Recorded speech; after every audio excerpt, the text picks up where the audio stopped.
조선일보는 조민에게 대체 무슨 짓을 한 건가?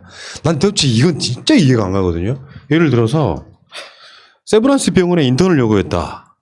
조민이 다짜고짜 찾아와서 요거를 얼마나 많은 사람들이 유튜브와 페이스북 등을 통해서 조국, 조민, 문재인 정부를 공격하기 위해 써먹었는데 있을 수 없는 사실. 예. 근데 나중에 꼬리를 내려. 꼬리를 내려서 부정확한 사실, 확인되지 않은 사실이기 때문에라고 사과도 아니고 뭣도 아닌 짓거리를 해요. 조선일보는 난 폐가 돼야 된다고 생각하는 거거든요. 어떤 근거로? 그러니까 그 의대 6년 졸업하고 나면 이제 인턴 코스를 시작하잖아요. 그러니까 인턴 코스를 시작할 때 그 사실관계부터 완전히 틀린 거예요. 그러니까 인턴은 나 이런 저과에서 인턴을 하고 싶어요. 이거 말도 안 되는 소리입니다. 그냥 그 인턴은 병원에 배정되는 거예요. 수련 병원이라고 하는 그 병원에 배정이 되면 순환 보직까지 그냥 뺑뺑이 도는 거예요. 그냥 여기저기 그러니까 일용직 노가다 뭐 이런 개념인 거죠. 아무데나 예. 그러니까 새벽에 그 인력 시장에 모여 있으면 필요한 과에서 차출해서 가고 맞아. 이런 방식으로 이해하는 게 훨씬 더 사실에 가깝지. 그러니까 제가 말하는 것처럼 인력 시장 구조로 움직이는 건 아니에요. 그러니까 이렇게 일종의 스케줄을 가지고 과마다 이제 돌기는 하는데 그렇다고 해서 학생이 과에 찾아가서 어이 과장님 다음 주부터 이 과에서 좀 인턴 하고 싶은데요. 이거는 말도 안 되는 소리예요. 내가 봤을 때는 지금 이게 조선일보가 확인 절차를 거치지 않고 그 연세대학교 의료원 소위 말하면 고위 관계자가 서울의 한 강남의 식당에서 외부인들이랑 식사하는 과정에서 나왔다는 이야기가 이제 조선일보의 레이더망에 잡힌 거예요. 근데 그게 사실은 그 세브란스 병원 고위 관계자가 누군지에 대한 확인도 없었고 내가 봤을 때는 조국 장관내를 까기 위한 목적으로 그 기회에 들어왔을 때 전혀 확인 절차를 거치지 않은 상태에서 바로 보도를 해버림으로써 카더라잖아요. 네. 근데 조선일보 기자가 조금만 생각이 있었다면 이 시스템이 가능한지 그렇죠. 예를 들면 조민 씨가 그 세브란스 병원을 찾아가서 피부과 A 교수를 면담하고 그 다음에 나는 여기서 인턴하고 싶다라고 말했다는 것 자기 그 시스템이 가능한지에 대한 어떤 절차라든지 이런 면밀한 취재 없이 이거를 마구 보도함으로써 얼마나 이 사람들이 조국 장관내를 문재인 정부를 싫어하는지를 그냥 욕 없이 드러낸 거라고 봅니다. 이게 벌써 1년 전이잖아요. 근데 이때 당시에 얼마나 새벽 3시만 되면 소설을 뿌려댔었는지 우리가 방송에서도 숱하게 많이 이야기를 했습니다. 잠시 여러분 좋아요와 구독 좀 눌러주시고요.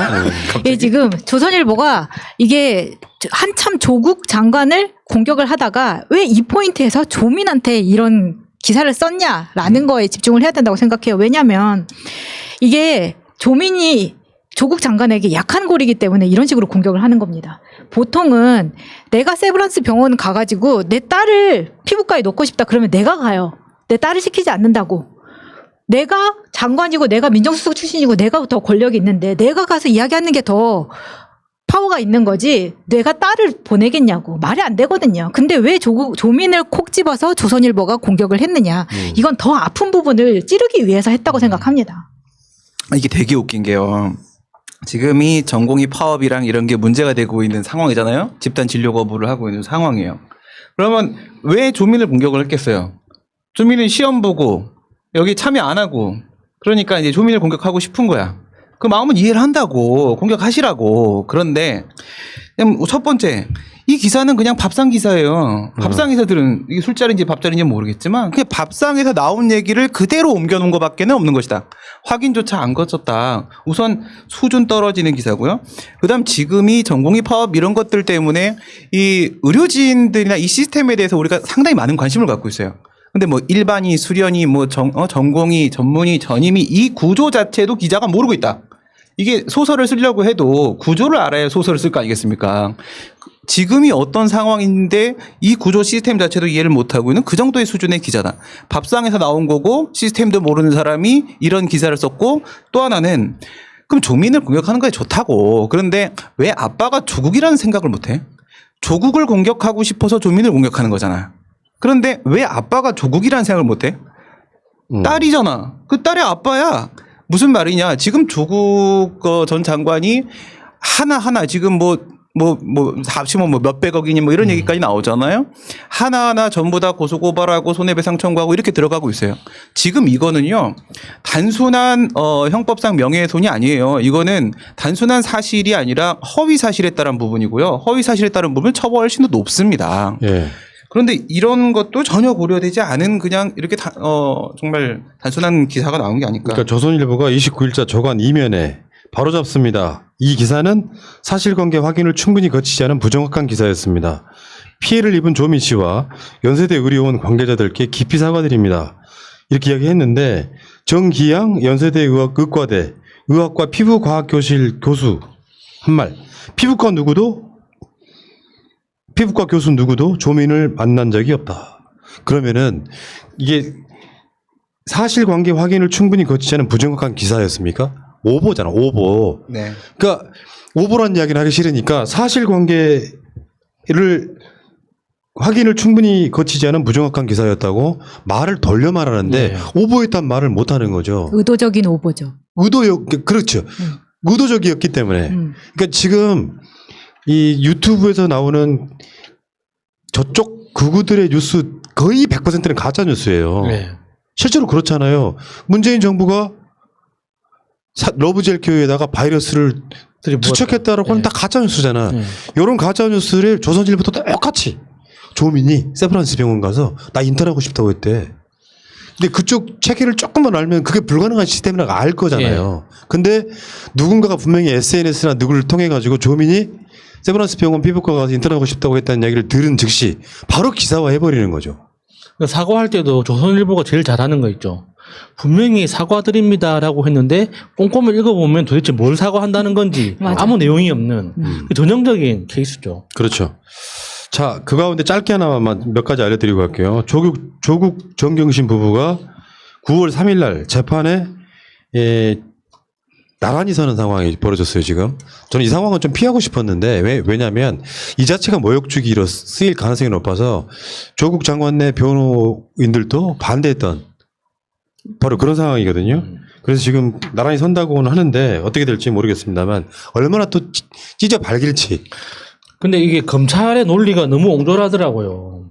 그동안, 그러니까 그 조국 장관이 그러니까 반격을 시작하기 전에 침묵하던 중에, 그러니까 마지막 페이스북에 올렸던 게, 그러니까 나중에 법정에서, 제대로 그러니까 반론권을 가지고 싸우겠다, 이렇게 이야기를 한 그 말을 꼬투리 잡아가지고, 아니, 자기가 법정에서 나와서 제대로 싸우겠다고 했으면 언제든지 부르면 나와야 될 거 아니냐. 왜 이번에만 안 나오려고 하냐. 이런 식으로 이제 논리를 갖다 쓰는데 예. 너무 옹졸합니다, 진짜. 예. 자, 뭐 일단 지켜보시자고요. 뭐 이제 나란히 재판장에 선다는 그 헤드라인을 얻기 위해서 또 그렇잖아요. 잘 모르는 사람 입장에서 보면 드디어 범죄자 조국과 정경심이 재판에 같이 서나 보다 이렇게 받아들일 사람들이 많거든요. 그렇기 때문에 반대를 했던 것이고요. 그 과정에서 제가 딱 1분만 이자를 좀 비판하고 가겠습니다. 진중권이 주말에 썼던 페북에 이런 얘기가 있어요. 기회는 아빠 찬스, 과정은 엄마 위조, 결과는 딸의 부정 입학. 이게 그 추운 겨울 광화문에서 촛불 든 사람들이 원했던 나라였냐 이렇게 진중권 이야기를 했는데요. 진중권 이 새끼는요. 광화문 한 번도 안 나와서 그러잖아요. 예상하는데. 이 말이 거짓말이잖아요. 아빠 찬스를 썼다는 증거도 없고요. 지금까지. 과정은 엄마가 위조했다. 이것도 없고요. 결과는 딸의 부정 입학이다. 이것도 없는 사실이에요. 재판을 1년 정도를 들여다봤으면 조국 장관 내가 사실상 검찰에 의해서 도륙당했다는 것이 사실상 드러난 상황에도 아직도 이지를 하고 있습니다. 이거 나경원 딸 이야기 아닌가요? 본인이 화내시고 계신 거 아닌가 싶네요. 그러니까 진짜 열받더라고요. 그러니까 재판이 어떻게 진행되든 상관없이 진중권은 서민이라고 하는 사람 있잖아요. 그 기생충 이런 사람들 SNS 쓰는 거 보세요. 재판 하나도 안 보고 있어. 나 몰라라야. 대한민국 사회가 그런 거야? 우리가 진중권 저 새끼 나쁜 놈에서 낙인을 찍어가지고 재판이 회부되면 사실이 아닌 걸로 드러나도 진중권 나쁜 놈이어야 되는 거예요? 제일 나쁜 새끼가 이런 새끼들인 거죠. 최소한 내 친구 꾸기가 그 부인 정경심이 재판 받는 거 보니까 내가 잘못 생각했다. 한 번쯤은 미안해야 할 그런 상황은 없는 거예요? 정말 사람 아는 것들이 너무 많아가지고 진짜 이렇게 진척사 정말 대단한 기록을 남기고 있는 것 같아요. 그러니까 이런 자들이 이런 거 있잖아. 문재인 정부 뭐 독재 이야기를 하지만 실제로 대법원에서 판결 내려지기 전까지 이 사람은 유죄 확정이 아니라는 거에 대한 기본 인식도 없는 새끼잖아요. 네. 이거. 뭐 아빠는 기회는 아빠 찬스, 과정은 엄마이죠. 결과는 딸의 부정 입학. 여기 뭐 문재인 대통령이 선거 때 캐치플레이즈를 교묘하게 패러디해가지고 사실이 아니라니까. 일단 오늘은 진중권 이야기 안 하려고요. 스트레스 받으니까 여기까지 합시다.